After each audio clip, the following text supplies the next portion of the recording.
Hello, in front of me I've got Porsche Panamera. In this video I'll show you how to manage shifter. Porsche Panamera has automatic gearbox. You can quickly manage by checking on this icon. As you can see, right here we've got parking, reverse, neutral drive and manual.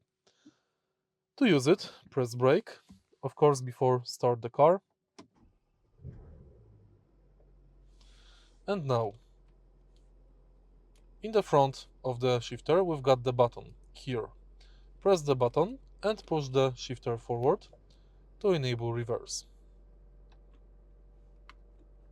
Pull it to enable drive and pull it and push it left to enable manual mode. In manual mode, you can manually change gears by paddles behind the steering wheel. To check what type of the gear you are on, take a look at the instrument cluster under the digital speedometer. To go to parking, simply press park. If you found this video helpful, please leave like, comment and subscribe.